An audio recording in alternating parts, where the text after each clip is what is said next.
Hello guys, स्वागत है आपका सिटीजन सी चैनल पर। और आज आप देखने वाले हो 2006 में आई Canadian zombie comedy film Fido का ब्रेकडाउन, जिसके डायरेक्टर हैं एंड्रयू करी। पहले ये मूवी काफ़ी अंडररेटेड थी, लेकिन अब इसकी अच्छी खासी फॉलोइंग है इसके कॉन्सेप्ट की वजह से। अपनी तरह की एकलौती मूवी है, इसलिए मैं आपको रिकमेंड करूंगा कि मूवी जरूर देखो। वीडियो के एंड में मैं आपको इंटरेस्टिंग फैक्ट्स भी बताने वाला हूँ इस मूवी से रिलेटेड। तो अब ज़्यादा देर न करते हुए जल्दी से स्टोरी स्टार्ट करते हैं।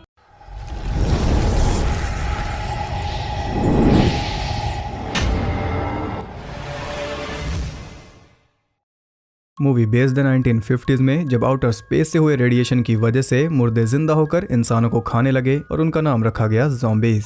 उनसे बचने के लिए ज़ॉम्बी वॉर हुई। तब ज़ॉम्बकॉन नाम की कंपनी के हेड साइंटिस्ट डॉक्टर गैगर ने डिस्कवर किया कि ज़ॉम्बीज मरते हैं ब्रेन तबाह करने से, और ये पता चलते ही इंसानों ने वॉर जीत ली, क्योंकि फिर वो ज़ॉम्बीज पर भारी पड़ने लगे।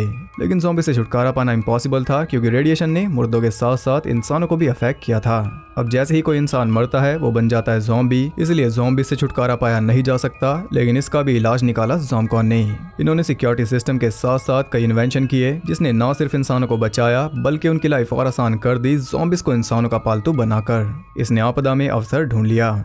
ज़ॉम्बकॉन ने एक कॉलर बनाया जिसे पहनते ही ज़ॉम्बी शांत हो जाते हैं, यानी कि इंसानी मांस खाने की उनकी तड़प शांत हो जाती है। लेकिन वो सिर्फ तब तक जब तक उस कॉलर पर रेड लाइट जल रही है। अगर किसी खराबी की वजह से वो लाइट ऑफ हो गई तो ज़ॉम्बी फिर से बेकाबू हो जाएगा, और तब आपको कुछ भी नहीं करना, सिर्फ बुलाना है ज़ॉम्बकॉन को। वो खुद उस ज़ॉम्बी को हैंडल करेंगे, और ये कोई सलाह नहीं बल्कि रूल है, क्योंकि ज़ॉम्बकॉन सरकार के साथ मिलकर काम कर रही है। सरकार ने हर एक टाउन को सील किया हुआ है फेंसिंग के साथ, ताकि बाहर जो बचे कुचे ज़ॉम्बीज भटकते हैं वो टाउन में ना आ पाएं, और उस बाहर वाले इलाके को कहते हैं वाइल्ड जोन। जब कोई फैमिली रूल्स तोड़ती है तो पनिशमेंट के तौर पर उन्हें भेज दिया जाता है वाइल्ड जोन में। अगर कोई फैमिली चाहती है कि उनका फैमिली मेंबर मरने के बाद ज़ॉम्बी ना बने, तो उन्हें उसे दफनाना होगा उसके सर को अलग करके। लेकिन ये भी वो अपने आप नहीं कर सकते, ये काम भी करेगा ज़ॉम्बकॉन। और इस दुनिया में ऐसा फ्यूनरल होना हर किसी का सपना है, क्योंकि ज्यादातर लोग तो ज़ॉम्बीज बन जाते हैं। खैर, अब ज़ॉम्बीज कोई खतरा नहीं रहे, बल्कि वो तो बड़े काम की चीज बन गए। जहाँ पहले वर्कर्स हुआ करते थे, अब हर उस जगह पर काम करते हैं ज़ॉम्बीज। और जैसा कि हमारी दुनिया में अमीरी का अंदाजा लगता है गाड़ी बंगले देखकर, वैसे इस दुनिया में अमीरी का अंदाजा लगता है पालतू ज़ॉम्बीज से। अगर कोई बहुत ज्यादा अमीर है तो उसके पास 2-3 ज़ॉम्बीज तो होने चाहिए, और अगर आपके पास एक भी ज़ॉम्बी मौजूद है, इसका मतलब कि आपका एक स्टेटस है आसपास के लोगों में, नहीं तो आपको कोई भी नहीं पूछेगा। यानी कि सरकार ने हथियारों के बजाय ज़ॉम्बीज को बिजनेस बना लिया, और इससे सरकार के साथ साथ ज़ॉम्बकॉन भी काफी पैसे कमा रही है।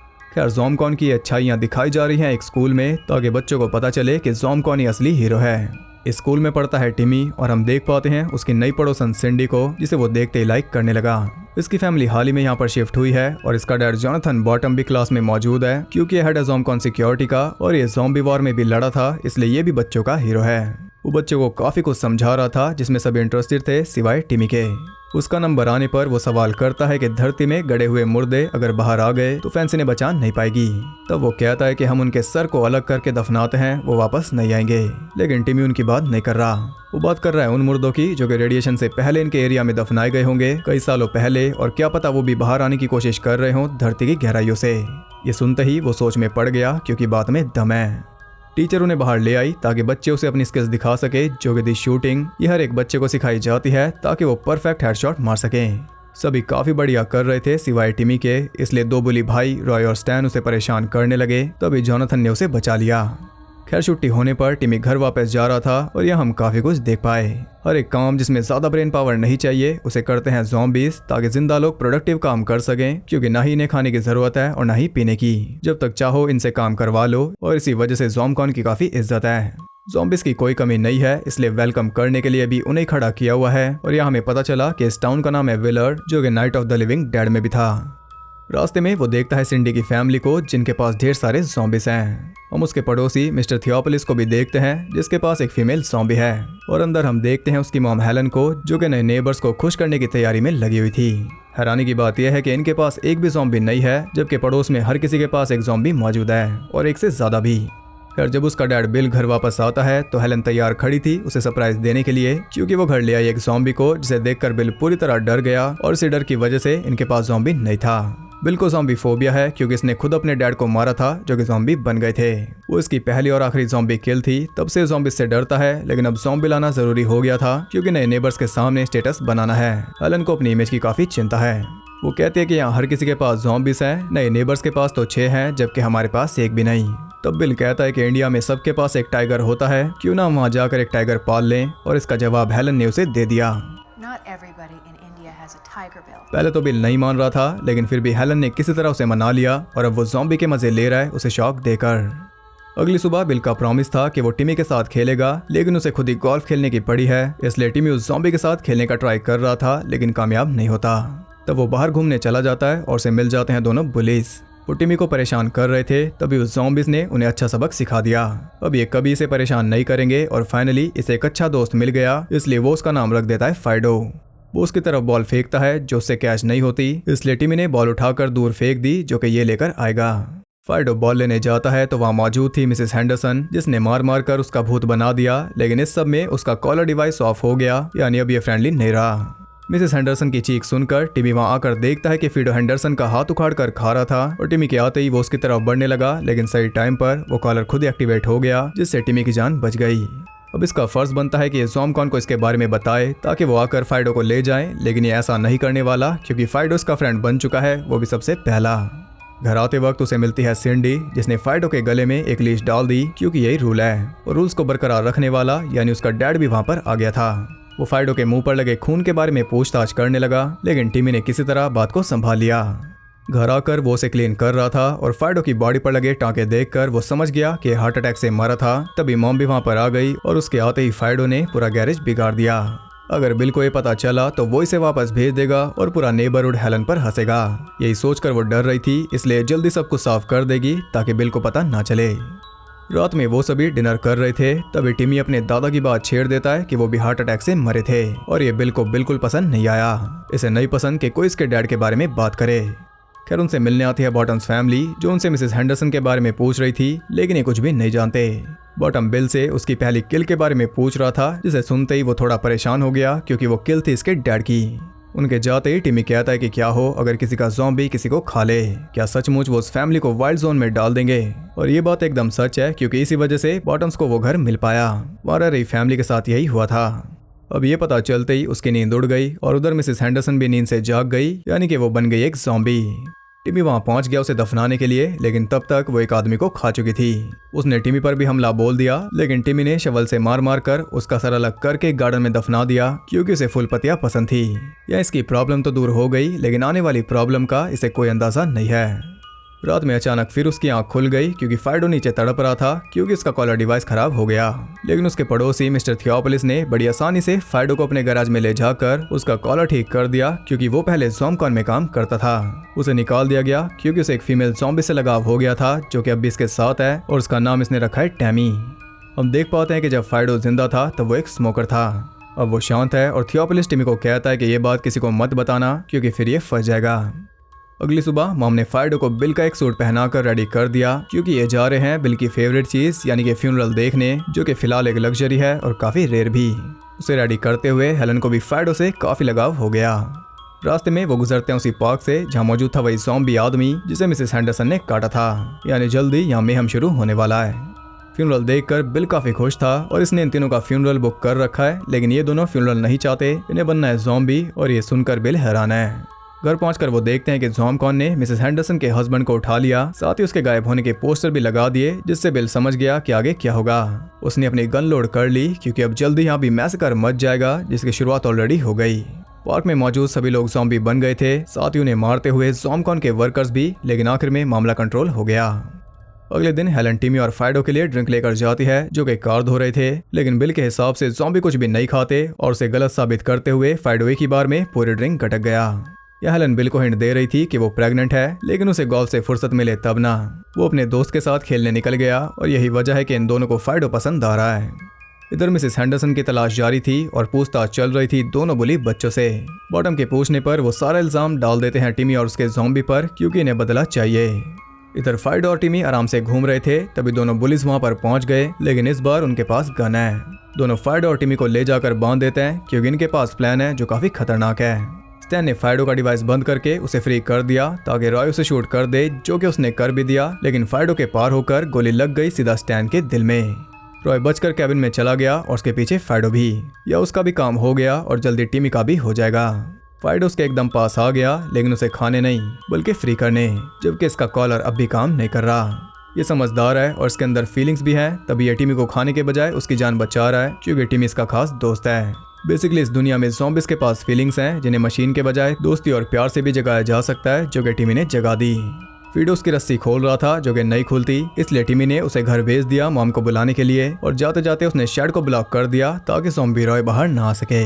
साथ ही टिमी ने उससे प्रॉमिस भी ले लिया कि वो इसकी मॉम को नहीं काटेगा, जो कि वो काटेगा भी नहीं। हाँ, इसके डैड की बात अलग है। इधर एक ज़ॉम्बी मॉम के पीछे भी पड़ा था, लेकिन सही टाइम पर वहां पहुंच गया मिस्टर थियोपोलिस, और वो कई बार उसे शूट करता है लेकिन एक भी गोली उसे नहीं लगती। एंड में जाकर एक गोली उसका काम तमाम कर देती है जो कि चलाई थी सिंडी ने। वो अंदर जाती है तो अंदर उसे मिलता है फाइडो, जिसे देखकर वो डर गई, लेकिन अभी इस सब का टाइम नहीं है क्योंकि इधर रॉय कैबिन से बाहर आ रहा है। फाइडो उसे लेकर चल दिया। रास्ते में हेलन नोटिस करती है उसका कॉलर, जिससे वो घबरा गई थी, लेकिन टाइम रहते वो भी सब कुछ समझ गई। इधर रॉय टिमी के पास पहुंच गया था, लेकिन टाइम रहते हेलन ने उसे उड़ा दिया। तभी स्टैन भी हमला बोल देता है, लेकिन उसे उठाकर फेंक दिया फाइडो ने, और हेलन उसका काम तमाम कराई। इसके बाद उसने फाइडो को गले लगा लिया, और उसके इमोशन आप देख लो। दोनों बॉडीज को शेड में डालकर वो जला देती है ताकि किसी को कभी कुछ पता ना चले, लेकिन इधर ज़ॉम्बकॉन को मिसेस हेंडरसन की लाश मिल गई। इसके बाद दोनों फैमिलीज एक साथ चिल कर रही थी। बॉटम बिल को अंदर ले जाकर उसे अपनी वॉर अचीवमेंट्स दिखाता है और कहता है कि तुम्हें अपनी पत्नी पर ध्यान देना चाहिए क्योंकि वो ज़ॉम्बी से कुछ ज्यादा फ्रेंडली हो रही है, जिसका अंजाम अच्छा नहीं होगा। किसी ज़ॉम्बी ने हेंडरसन को मार दिया और मुझे शक है कि वो है तुम्हारा ज़ॉम्बी। ये चीज डिस्कस करने वो घर वापस आ गए, लेकिन हेलन थी डांस मूड में। वो उसे डांस के लिए कहती है जो कि वो नहीं करता, लेकिन कोई है जो करेगा, और वो है फाइडो। बिल के सामने वो उसके साथ डांस कर रही थी और यहाँ बॉटम की बात प्रूव हो गई। रात में हेलन फाइडो के पास जाकर कहती है कि काश तुम मुझे मरने से पहले मिले होते, और ये प्यार थोड़ा अजीब है। इधर बॉटम को टिमी की बॉल मिल गई, जिससे उसका शक कंफर्म हो गया, और अगली सुबह ही फाइडो को ले गए ज़ॉम्बकॉन वाले, जिससे टिमी बुरी तरह टूट गया। अखबार पढ़ने पर उसे पता चलता है कि सारा इल्जाम गया उन पुलिस पर। वो अपने मॉम डैड को ये सब बताता है, लेकिन वो सब कुछ जानते हैं। बॉटम्स चाहता तो इस पूरी फैमिली को वाइल्ड जोन में भेज देता, लेकिन थोड़ी दोस्ती हो जाने की वजह से उसने इन्हें एक चांस दे दिया है। ये लकी हैं जो बच गए, और ये चांस इन्हें गंवाना नहीं चाहिए। फिर भी बिल ने टिमी को स्कूल छोड़ते वक्त एक गन दे दी, क्योंकि उसे पता है कि कोई भी कभी भी ज़ॉम्बी बन सकता है, और यहाँ पहली बार इसने थोड़ी चिंता जताई टिमी के लिए, वो भी गलत तरीके से। घर पर हेलन उसे बताती है कि मैं प्रेग्नेंट हूँ, और ये सुनते ही वो टेंशन में आ गया क्योंकि अब उसे एक और फ्यूनरल फिक्स करना होगा। बच्चा पैदा हुआ नहीं और इसे पड़ी है उसे दफनाने की। इधर टिमी के रूम में अचानक कोई एक लेटर फेंकता है जिसमें लिखा था कि फाइडो जिंदा है, और ये भेजा है सिंडी ने। वो उसे बताती है कि मेरे डैड एक अच्छे ज़ॉम्बी को कभी वेस्ट नहीं करते, फाइडो फैक्ट्री में काम कर रहा है। अब सिंडी तो इसे वहां ले जा नहीं सकती, लेकिन कोई है जो ले जा सकता है, और वो है थियोपोलिस। उसे लेकर वो फैक्ट्री पहुंच गया टेमी की रिपेयरिंग के बहाने। इधर हेलन को टिमी का नोट मिला, इसलिए बिल के साथ वो भी वहां के लिए निकल पड़ी क्योंकि इस बार बॉटम टिमी को नहीं छोड़ेगा। उधर लाइन में लगकर थियोपोलिस एक ज़ॉम्बी का कॉलर ऑफ कर देता है, जिससे कुछ सेकंड्स में वहां भी मैसेकर मच गया, और उसका फायदा उठाकर टिमी पहुंच गया अंदर, लेकिन जोनाथन कैमरा से उसे देख रहा था। इधर अंधाधुंध फायरिंग में किसी ने टैमी को भी शूट कर दिया, हालांकि वो बच गई, लेकिन थियोपोलिस उस आदमी से भिड़ गया। उधर टिमी चिल्लाते हुए फाइडो के पास पहुंच गया, लेकिन बॉटम उसे आकर ले जाता है, जिससे फाइडो हद से ज्यादा गुस्सा हो गया था। वो पूरी कोशिश करने लगा चेन्स को तोड़ने की, लेकिन वो नहीं टूट रही, इसलिए वो इन्हें काटेगा। इधर ये दोनों भी फैक्ट्री पहुंच गए जहाँ केओस जारी था। बिल गन लेकर टिमी को बचाने जाता है क्योंकि अभी अच्छा डैड बनकर दिखाएगा। उधर बॉटम ने टिमी को जबरदस्ती फैंस के बाहर डाल दिया, और अब जल्दी ये भी उन ज़ॉम्बीज़ में शामिल हो जाएगा। टिमी को ढूंढते हुए बिल को फाइडो मिल गया, जो कि सीधा उसे बॉटम तक ले आया। उसे देखते ही बॉटम ने गन तान ली, लेकिन टिमी के ध्यान भटकाने की वजह से बिल सीधा उससे भिड़ गया और सी मौके का फायदा उठाकर टिमी घुसाया अंदर। स्ट्रगल के दौरान एक गोली चल जाती है जो कि लगी थी बिल के दिल में। यहाँ उसका भी काम हो गया, इसलिए गुस्से में टिमी फाइडो का कॉलर ऑफ करके बॉटम को मरवा देता है, लेकिन इसी बीच कई ज़ॉम्बीज़ अंदर आ गए और अब ये फैक्ट्री नहीं बचने वाली। कुछ को शूट करके मामू ने लेकर वहां से निकल गई, और बाहर ही उन्हें मिल गया थियोपोलिस, जिसके जरिए वो बाहर निकल गए। काफी देर फायरिंग करने के बाद हालात काबू हुए, और इस सब का इल्जाम गया एक करप्ट गार्ड पर। बॉटम की इज्जत थोड़ी और बढ़ गई, और यहाँ ये सब सेफ है। अब फाइनली वो दिन आ गया जिसके लिए बिल ने सालों तक वेट किया था, यानी कि उसका फ्यूनरल। उसकी इच्छा के अनुसार उसे दफना दिया गया। ऐसे टाइम बीत जाता है और हम देखते हैं हेलन को, जो कि नए बच्चे के साथ थी। अब फाइडो इनकी फैमिली का हिस्सा है, और अब तो हर कोई ज़ॉम्बीज़ को अपना फैमिली पार्ट मानने लगा। फाइडो अपनी नई दोस्त को लाड़ प्यार देकर खुश हो रहा था, और साथ में स्मोकिंग भी कर रहा था। मरने के बाद कहीं जाकर इसकी लाइफ सेटल हुई। हम सिंडी के नए ज़ॉम्बी को भी देख पाते हैं, जो कि उसका डैड, और उसका नाम इसने रखा है डैडी। How original. हालांकि उसकी और फाइडो की आपस में नहीं बनती, क्योंकि फाइडो ने ही उसका ये हाल किया। खैर अब हेलन खुश है क्योंकि ऐसी हंसती खेलती फैमिली वो चाहती थी, जो कि अब उसे मिल गई। इसी के साथ ये मूवी एंड हो जाती है। तो मूवी का कॉन्सेप्ट एकदम अलग है, यहाँ तक कि जो छोटी चीजें हैं वो भी एकदम न्यू हैं। ये क्लासिक फैमिली ड्रामास की याद दिलाती है और सबसे ज्यादा ये फील देती है जॉर्ज रोमेरो की ज़ॉम्बी मूवीज का। सभी जॉनर्स को मिलाकर इसे बनाया गया ताकि ऑडियंस कुछ न्यू देखे और यही सबसे बड़ी वजह रही इसके फ्लॉप होने की। तो बात करते हैं इंटरेस्टिंग फैक्ट्स के बारे में। इसका बजट था $8 मिलियन और इसने कमाई की थी $4,26,224 की, यानी कि बहुत बड़ी फ्लॉप। जबकि चुनिंदा कैनेडियन मूवीज में से एक है जिन्हें एक वाइड रिलीज मिली थी थिएटर्स में। इसके बावजूद भी ये $5 लाख भी नहीं कमा पाई, क्योंकि जैसा कि आपने देखा कॉन्सेप्ट एकदम अलग था। टिमी उस बच्चे का भी नाम था जिसके पास एक समझदार डॉग था फिल्म लैसी में, और डायरेक्टर उस मूवी से काफी इंस्पायर्ड थे, इसलिए मूवी में उसका एक रेफरेंस भी है जब टिमी फाइडो को घर भेजता है अपनी मॉम को बुलाने के लिए। पहले फाइडो का रोल करने वाले थे पीटर स्टॉर्मे, लेकिन प्रिजन ब्रेक में कास्ट होने की वजह से पीटर ने रोल छोड़ दिया, वो भी शूटिंग स्टार्ट होने से एक हफ्ता पहले। तो भी रोल एक्सेप्ट किया सर बिली कॉनली ने, क्योंकि वो इंटरेस्टेड थे इसके एक्टिंग चैलेंज में, जिसमें बिना बोले कैरेक्टर को कंपेलिंग बनाना था, और एक काम उन्होंने काफी अच्छे से कर दिया। इस रोल के लिए बिली को अपनी बियर्ड शेव करनी पड़ी थी, जिससे वो काफी अपसेट थे क्योंकि वही उनकी पहचान थी। प्रेगनेंसी वाला सब प्लॉट सिर्फ इसलिए डाला गया क्योंकि शूटिंग के टाइम पर कैरी एन मॉस सच में प्रेग्नेंट थी, और जैसे उनका पेट बढ़ रहा था वैसे प्रेगनेंसी सीन्स को ऐड किया गया ताकि कंटिन्यूटी बनी रहे। स्टंटमैन एंड्रू डॉर, जो कि सर बिली के डबल होने वाले थे फैक्ट्री वाले सीन में, एक लंच के दौरान उनकी मौत हो गई थी। ये फिल्म उन्हें ही समर्पित है। टिमी के बेडरूम में ज़ॉम्बी वॉर के एक्शन सीन्स थे पर्दों और चादरों पर। इसकी शूटिंग 35 दिन तक चली थी। इसकी स्क्रिप्ट 1994 में लिखी गई थी, लेकिन बनने में इतने साल लग गए। तो ये थे कुछ इंटरेस्टिंग फैक्ट्स। आई होप आपको पसंद आए होंगे। अगर आपको ये वीडियो पसंद आई तो एक लाइक जरूर करना, और साथ ही कमेंट करके बताओ कि आपको मूवी कैसी लगी। क्या आप आगे भी ऐसे डिफरेंट कॉन्सेप्ट वाली वीडियो देखना चाहते हो? कमेंट करके जरूर बताना। और साथ ही ऐसे और इंटरेस्टिंग वीडियोस देखते रहने के लिए चैनल को सब्सक्राइब करके बेल नोटिफिकेशन कॉल पर सेट कर लो, ताकि मुझे वीडियो बनाने की मोटिवेशन मिलती रहे और आपको वीडियोस की नोटिफिकेशन। और ज़्यादा कनेक्टेड रहने के लिए आप मुझे इंस्टाग्राम पर फॉलो कर सकते हो, वहाँ आपको बहुत कुछ जानने के लिए मिल जाएगा, और साथ ही बाकी जगहों पर भी जिनके लिंक्स आपको नीचे मिल जाएंगे। तो मैं मिलता हूँ आपसे अगली वीडियो में, तब तक के लिए सबको बाय।